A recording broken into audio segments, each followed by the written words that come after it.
And you said on CNBC that you felt that the government kind of was doing too much to rescue some of these companies. And you were saying things like you didn't care if the hedge funds got wiped out.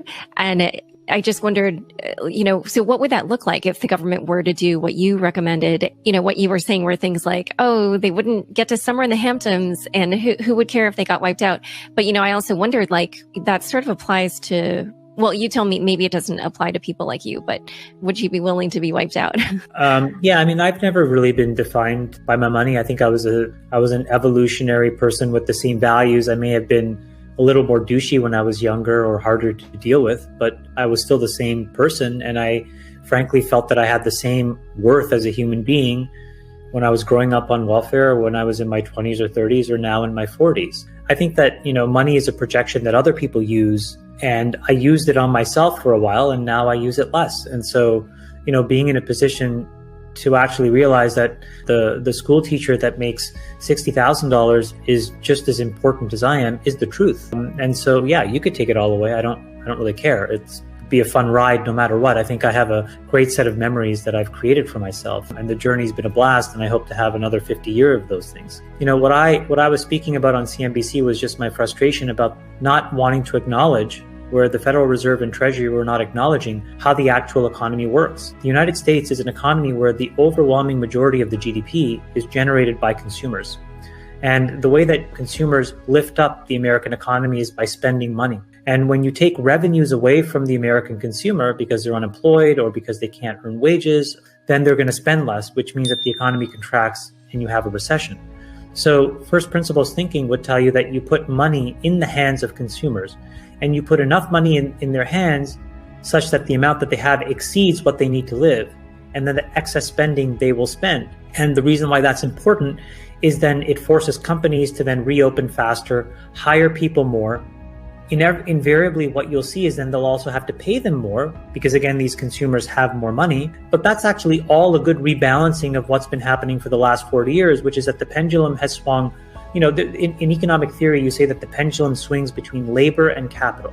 In the last 40 years of trickle-down economics, what we've really done is swung the pendulum so far towards capital that people who are the labor class don't really have the earning power that they actually had before. Putting a lot more money into their hands, where effectively you have to pay them more to come back to work, isn't a bad thing.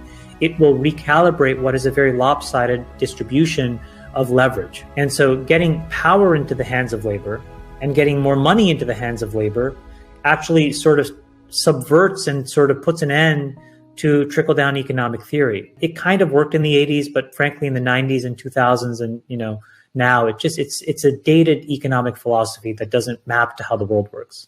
And you've said that there's room for everyone to have an uncorrelated hedge in their portfolio. And you say that Bitcoin can serve as that. You also have called it schmuck insurance.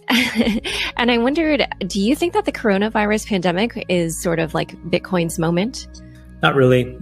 I think that when I talked about it being schmuck insurance, the place that I'm coming from is that we want something that frankly will protect our wealth, however much that it is that we have, in cases where the people in power really get over their ski tips and do something that we can all see is a bad idea, but they're driven by short-term political incentives.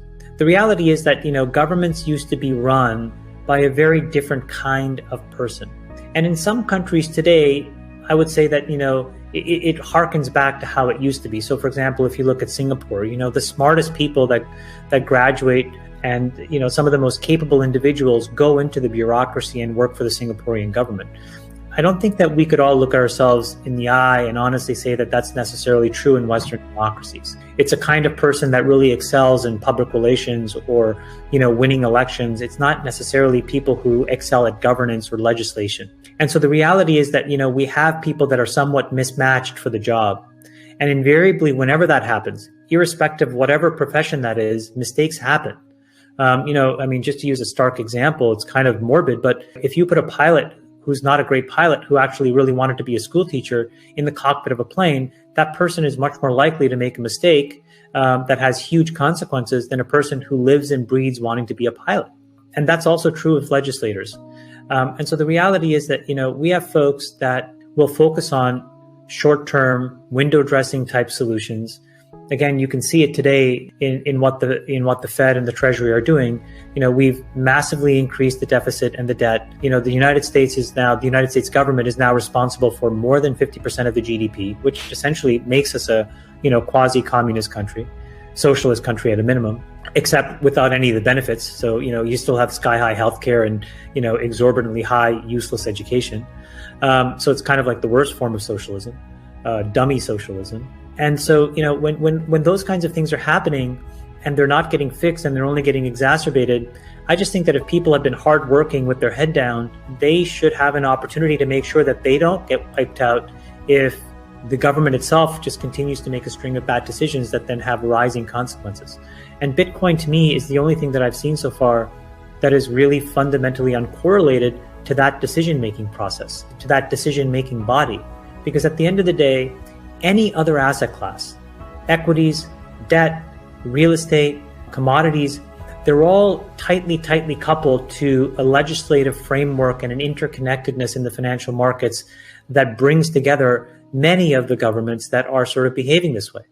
And so it's almost like a bet against the ruling class in some ways, and making sure that you have a small amount of insurance, because insurance is not something that pays off 50 cents to the dollar. Insurance is something that pays off, $1,000 to $1. You want these massive asymmetric payoffs because you want to be sure that a small amount of insurance can basically make you whole. And that's why I just think that, you should take 1% of your portfolio, put it in Bitcoin, never look at it. Don't look at the price. Don't look at anything, and hope that 1% goes to zero. Then you have the 99%. But in the case where that 99% goes to zero, that 1% will probably be worth 120%, and you'll feel like a genius. All right, Chamath, we don't have that much time left. Let's talk rocket ships. First, Bitcoin. That falls into that category because that's what that is. 39,000. Where's it going?